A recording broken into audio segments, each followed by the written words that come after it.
Okay, go. Hey everybody, it's Training Tip Tuesday, and today we're gonna just have some fun with the baby. I'm Courtney Cooper. I'm a 5-star event rider, and I am the owner of C Square Farm, along with my loving husband Neil, who's actually helping us today. And I'm partners in Excel Star Sport Horses, which specializes in imported Irish and other sport horses from overseas. And today we're going to talk to you about another facet of our business, which is our homebreds. Many of you know my first homebred, Who's a Star. He went up through the advanced level and went to Kentucky in 2016 and 17. And so we have our next one, who is right here. And he doesn't have a name yet. We've been extending the naming contest for some time. But we have lots of goodies. This is the mother. This is Count Our Lucky Stars. And actually, Count Our Lucky Stars and our other homebred here, our River Star, are actually siblings out of the same dam. And unfortunately, Grace, which is what her name is, her barn name, when she was a yearling, she got caught in a fence and sliced open her tendon sheath. And she always was a bit susceptible there to injury, and finally got an injury that we couldn't rehab. So she has one foal on the ground who is a yearling, and then this little munchkin is the next one. And he is by Captain Colnardo, I never say it right, who is by Coleman, and then Grace is by Naro, who's a Holsteiner. And so we're hoping they have good jumping blood and lots of blood. Hi, River. So if you guys have any questions about the babies or about our homebred operation, let us know. Is anybody tuned in yet? Lots of people watching. No questions yet. Okay, feel free to ask questions. Anyway, so we're going to talk about handling the foals. Neil is our breeding operator because sometimes I just don't have time to run the moms and babies around, and he actually really enjoys the babies and makes them very easy to handle and very loving, which is great. Sometimes we have breeding things too that start in the winter when Courtney is still down south all the time. So, what would be some of the things you'd like to say about the babies? What are some of the things that you think are important when you're handling foals? Well, I think the main foal handling thing is that the babies don't have very strong necks, so you're working with their body, whether you're holding them in the stall, if you're holding them for the vet, you're usually gripping them around their butt and around their front of their chest. There's a way to hold them like on their neck, but you're not holding them on their head. So even though we're going to put a halter on his head, it's really kind of ornamental, especially at this point. Until they kind of outgrow having a lead around their butt, will basically you move the foal's body. And sometimes they're good, sometimes they're very bouncy. Sometimes you have straw in your clothes and your wife has to pick it off.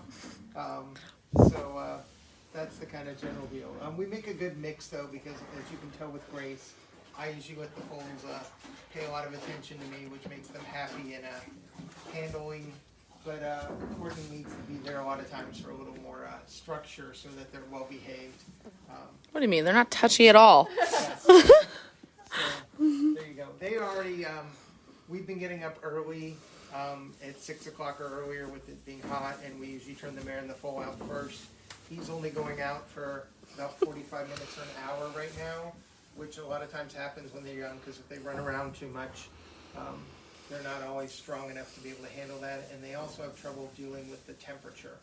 So they can't regulate their body temperature that well. So we normally wouldn't have him out. We're just going to turn him out for a little bit. We just wanted to show you guys a little bit about how we handle him and the mare and foal. Hi, buddy. Hi. And we go from there. So before I forget, I will talk about this, I'm sure, a little bit later. But we do have a naming contest going on. We've gotten lots of good names. My favorite one so far is Let's Get Started. I also really like Here's a Star.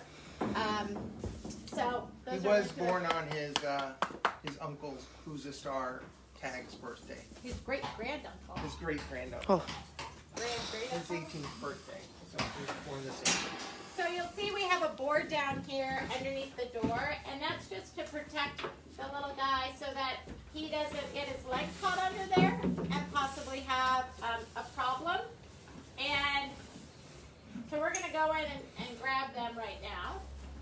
Any questions yet? Not yet.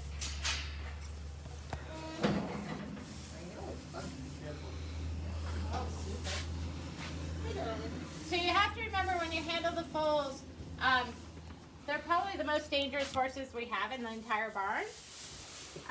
Neil's showing you how. Let me help you. Mama. You're not helping. The moms can get really quite protective of their baby. This guy is, what, a week and a half old? A week old? 2 weeks? 2 weeks on Thursday. 2 So weeks whatever on that 10 makes, days? like 12 days. So he's been pretty good. We put his halter on his head for the first time on the second day, so he's gotten used to it. Oh my goodness. Oh my goodness. But anyway, their feet are wicked. So if you get kicked by a foal, it really hurts. He's already really big. So you really want to make sure that you stay away from their feet. Okay. The other thing is sometimes the foals want to lead and sometimes they want to follow. I'm sure you'll see a little bit of both as we go now. Hi. All right, Paige, why don't you get out of the way? Come on out. Come on. So I like to keep my right hand in the chest. That's kind of my brake. So it's sometimes it separates. So excited. Oh, stop. I'm coming. Can't forget Mom.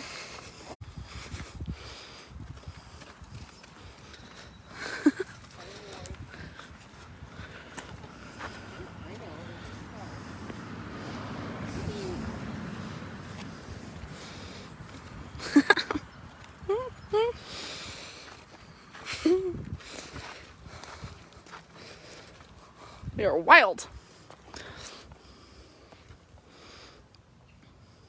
I like to turn around so we both have access to getting out the gate before hopefully he turns around And lets leaves. loose. Hi, buddy. Hey, hey. Hi.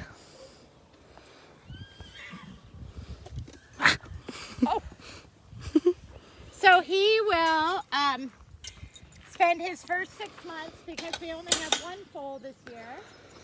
He'll spend his first 6 months with his mother, and he'll get weaned right before we head south, and so that'll be right sort of in December. And the mare will go over to a friend's farm, and then he will probably go out with his yearling siblings.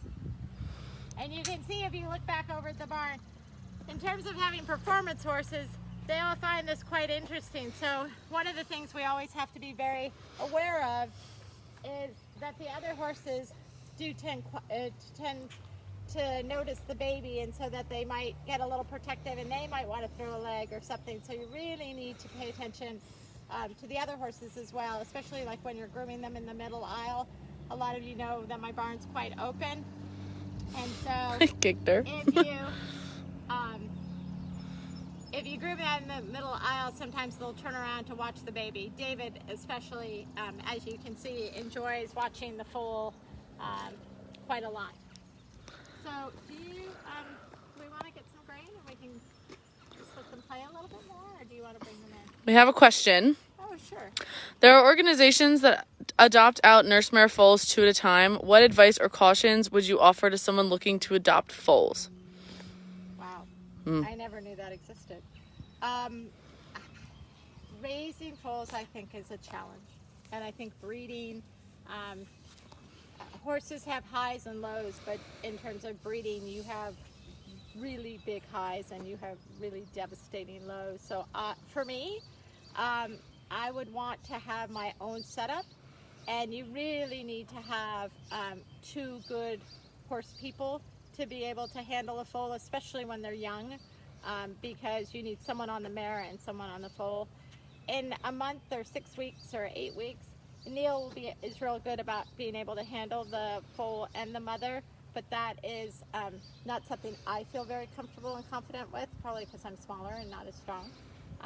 And he's not there yet. As you saw, it really took, even though I'm weeding him pulling with the rope in this, he is not at the one-handed spot where I can just kind of absent-mindedly just have the mare in the other. So I think if you're going to do nurse foals, I think that you really need to have a good setup for it. And I also think that you need to have a plan for what to do with them, not only at this phase and sort of through weaning, but what do you do? Sounds like there's a tractor coming down the road. Indeed, there is.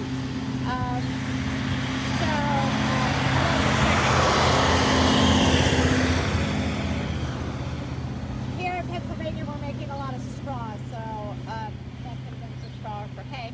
Anyway. I'm going to go get some grains. Yeah, get some grains so we can catch them. And anyway, so with nurse foals, gosh, I think it'd be a challenge. Really hard. Really hard. We got into breeding because we had a very, very nice mare that got injured quite young. And so, you know, I didn't know what else I was going to do with her. She was 7 when she was hurt. And so we tried to rehab her for 2 years and she wouldn't rehab. And so we were going to keep her for the next 23 years, and she was really well bred, so we bred her. So that's how we got into breeding, and you know, I've enjoyed it, but I have to say, like I said, really, really high highs, like taking your first homebred that you've trained and done all the work with to Kentucky, to really, really big lows, having to put down a 3-month foal because it has a cleft palate. So that's what I'd say about nurse foals. Other questions? Be emotionally available. So anyway, so it's hot actually, and you can see I'm glowing, or sweaty. And so we're gonna go fetch mommy and baby. I'm actually probably gonna let Neil get the mare and then have the foal just follow up because it's way too hot for him to be out here. And then we can show you bringing him back. Are you okay to go get her? He's already down. It's way too hot. Oh, he's back up again. It's funny. And so our foals, if anybody has been to the farm, you can see we have, actually that's his granduncle right back, way back there, if you can see him. That's Tag's field, and he's out there with his mother, who is now 28. The next field over you can't see, but it has a shed, and it has the 2-year-olds. We have 3 2-year-olds. And then we have another field over here of yearlings, and there are 3 yearlings. And so, you know, the babies grow up on the hill. There's a really good hillside. The 2-year-olds will come in and get 30 days and get handled and start to, you know, turn into horses and get saddled and get ridden a little bit, and then they'll get checked back out. And then the 3-year-olds, when they come in as 3-year-olds, they'll get like 60 days, and then they'll start their real life as 4. If there's a filly in there, we breed the fillies at 3. So you can see he thinks quite a lot of himself, and this is one of those times that it's a little bit challenging if you're the handler, because you don't want to get run over. Usually they're a little more tired when they come in. Hi, little munchkin.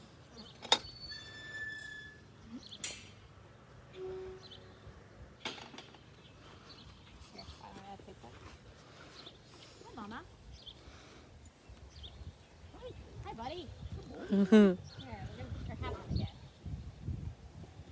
He's like, oh, okay, okay. Wait, He's probably tripled in size too already. he's gotten very big. Yeah, Oh, he's gotten go really fast. It's a little nuance, but I always like to take the lead away from me so that if you do let go, you still kind of have him hold on. Like if I lose a handle on his head a little, there's still a rope around his butt. Go get my mom. Oh, everybody's very excited. All right. So we're going to head back in. Paige can videotape Dad. Mom wants grain. I'll take one.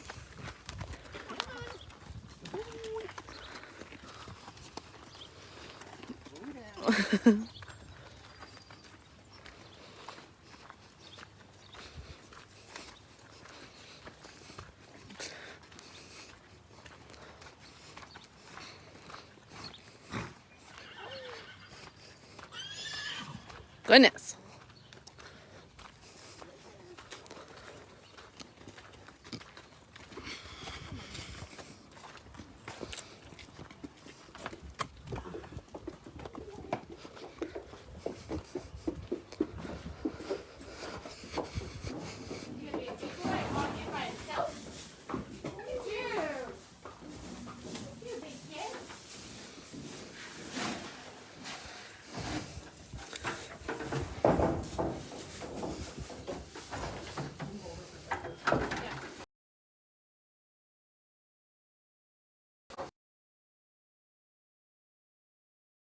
We bet on straw. When you have foals, they recommend you bet on straw because for delivery especially, because then they don't get an infection. And you can see the stalls are banked, so like, that when they roll, they don't get cast against the wall. So it's likely for them to get cast. You can also see that Mama, if you stick your head in there, Mama gets a little protective. And we have these coolers on the side of the walls because sometimes the horses get very protective of their space. And so, you know, we're trying to give her a nice nursery, a nice maternity room. And so that's what those are for, a little bit of privacy. We put the board back in and then we shut the door. And then he will probably have a little drink here in a little bit and then sack out and go to sleep. So that is sort of how we handle foals. Any other questions? Nope. No other questions, Neil? Do you have anything you'd like to add? River. It's like she got snacks. So right now she's eating by herself. Our mares usually end up sharing their grain a lot, so it's not uncommon as the foals get older that we actually have to like put them in a bucket we can raise higher out of the way. We've only had one mare out of our 23 homebreds where we had to use a full feeder and keep the mare out of the foals, but usually it's the other way around. And since they get so much nutrition from the mare early on, we don't want the foal eating a lot of grain all by themselves. But right now that's not a problem. She's just eating happily. So anyway, and obviously you guys see the fans. We turned off the fans for Training Tip Tuesday because otherwise it was going to be really hard for you, you to hear us. And I know that has been something that has been a problem in the past. So that's what we've done. Thank you so much for joining us. Oh, you're Neil welcome. came away from his other job. He's a partner in an engineering firm to help us today on Training Tip Tuesday, which is great. And we hope you guys have enjoyed this. Please let us know about any other names you might have now that you've seen him and you've seen him move. We are going to draw for prizes tonight, so I'll announce that tomorrow. And then we will pick a name eventually. So we also could do barn names, so if you guys have any of those, let me know. Thank you very much. We hope you guys stay safe and healthy and happy, and tune in next week for Training Tip Tuesday, noon on Tuesdays. Thanks. Bye. Bye-bye.